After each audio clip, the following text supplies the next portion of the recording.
real keen to talk about this 10 years ago thing because it's been popping up for me a lot lately. What people have been talking about, what would you tell yourself 10 years ago? And just, firstly, good morning to everyone. Thank you for taking time to tune in and listen and or even add value. I'll get started. I ask people a lot of the time, like, I know I'm relatively young, but there's always someone younger than you that you try to share with, and I've got 7 younger brothers and sisters. So I'm always talking to them, wondering about their plans and just their thought process and things. And I practice on them before I go out.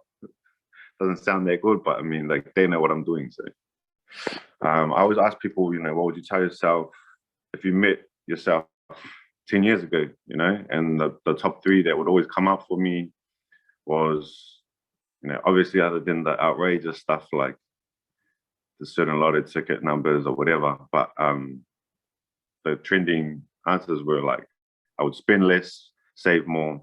And then the third one would always come last because it was always, the riskiest one. It was the least certain, was investing. I'll touch on all 3 because for me, they all kind of wrap into one really, if you really think about it. But yeah, if I was to tell myself 10 years ago and I started with spending less, find yourself spending more, to save time, things like fast food, filling up your gas at the closest gas station when there's a cheaper one down the road, even shopping, buying clothes in person because instant gratification, it's in your hand straight away rather than in shipment. Just like investing, there's always risks along the way. You don't know for sure, but it is cheaper.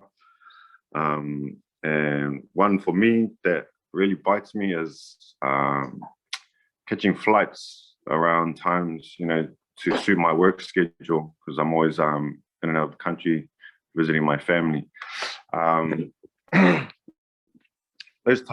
feel like that ties into Crowd One really tightly because like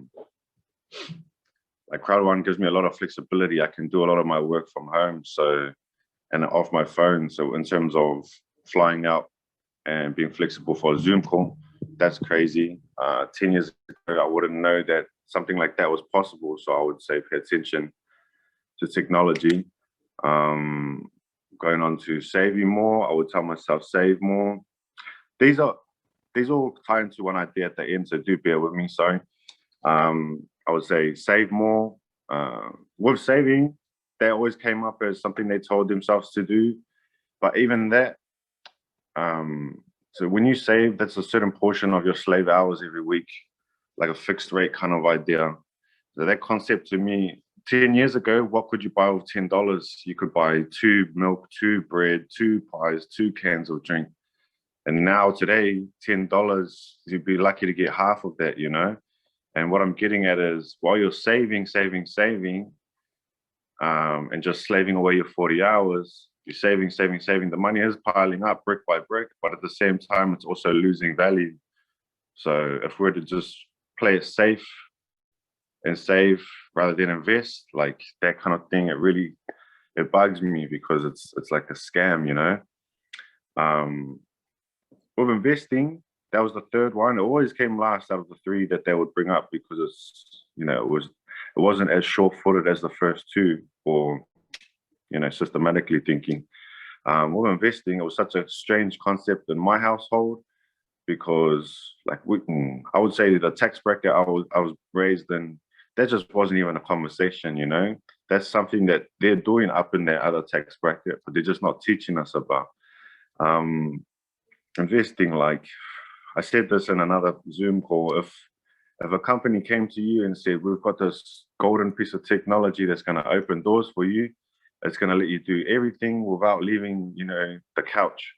Everything you want to do in 24 hours without leaving the couch. You can have food at your door, money in your bank, and talk to your family, all with one device, and it's called Banana, You would probably close the door and turn your back on them, wouldn't let them get another word out. But in saying that, look at what's happened with Apple, So don't take things for face value when it comes to you. Like, it doesn't always have to have this like real flash name or anything. Like Crowd One is a pretty simple concept. It's about word of mouth. The crowd is like with this ship, the more oars we have rowing, the faster it gets to where we want to go, which is retirement, of course. So something to keep in mind, like we can't all take a backseat on this ride. With investing, the difference between investing back in the days and investing now is back in the days, people didn't, especially in our tax bracket, didn't really understand the product. It wasn't so interactive for us. We would just kind of put money into it and hope that it became popular, Something like this, like, you got your you got your entrepreneurship going, and all it takes is, like Facebook, you see a post that you like, or a post that makes you laugh, or a post that makes you sad, you will share it, but what are you getting for it?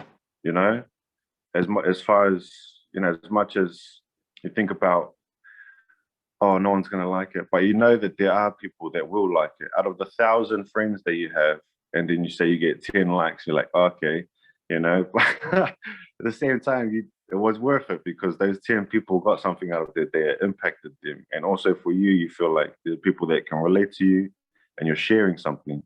With this kind of investment, it's very interactive. Like, look at what we're doing now. We're sharing it and we're talking about it and we're going through it and learning about it.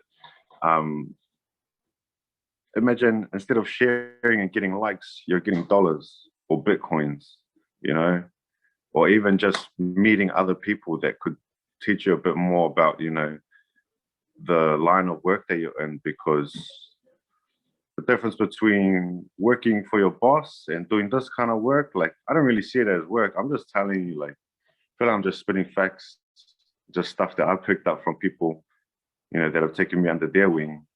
It's not really work, but the difference between work and this is, with work, your boss tells you how many hours you can work and how many dollars you can make.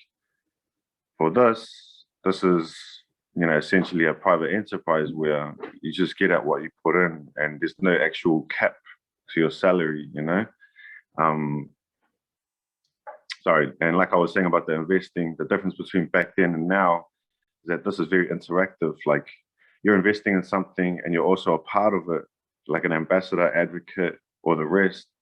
But, you play a big role in whether, where it kind of rests for you. Not for the company. The company's going to do what the company does regardless. But I mean, you get a say in your seat. You get a say in, like, whether it's a front row seat, a general admission seat, or watching on Channel 9 from back at home, or the people, it's not the same as a live performance, you know what I mean?